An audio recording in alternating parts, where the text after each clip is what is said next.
Young people, babalik tayo sa loob ng church.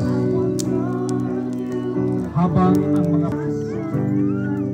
Abba, we thank you for this night and this offering, so Lord. sintihan.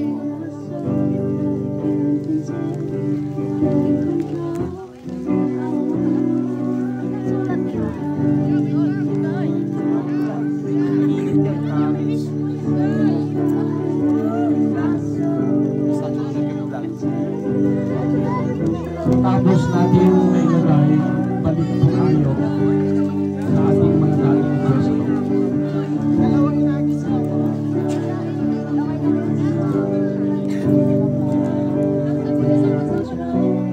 Upang witnessan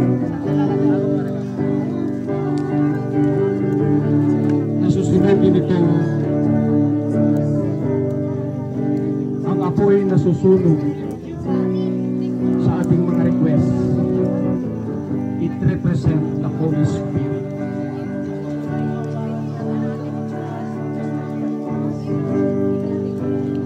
At habang pinapanood po natin masunog ang ating mga request na yan, hayaan natin ang ating mga puso at isipan ay punong-puno ng panalangin na ang lahat ng ating dinala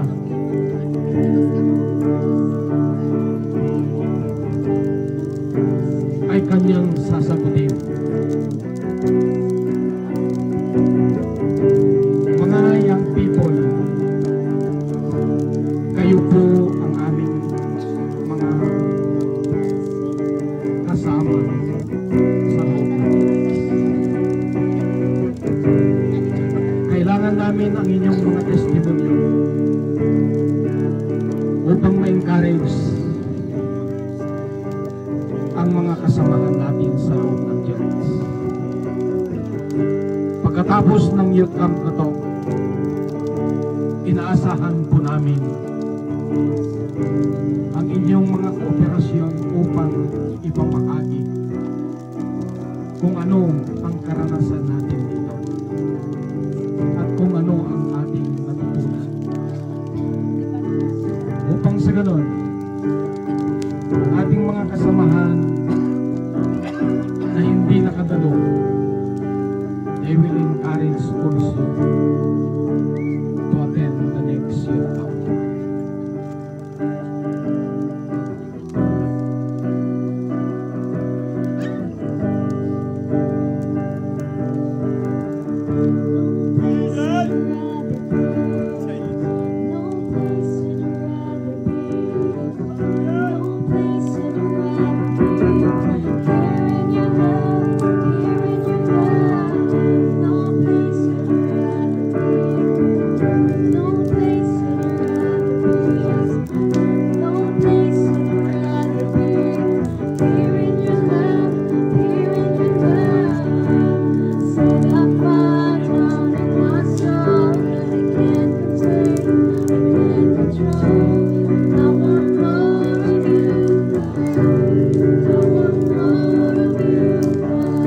Pagkatapos natin dito, mga young people, babalik tayo sa loob ng church.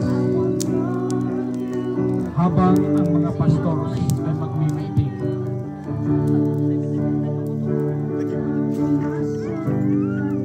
Abba, we thank you for this night and this offering, so Lord.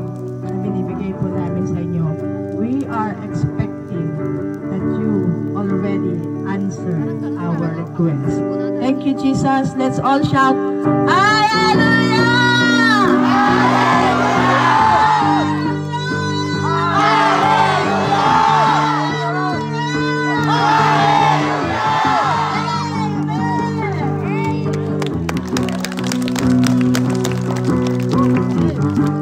Okay, after this, yung mga grupo ng psalms, hymns, and spiritual songs, mag-ready na to present your songs.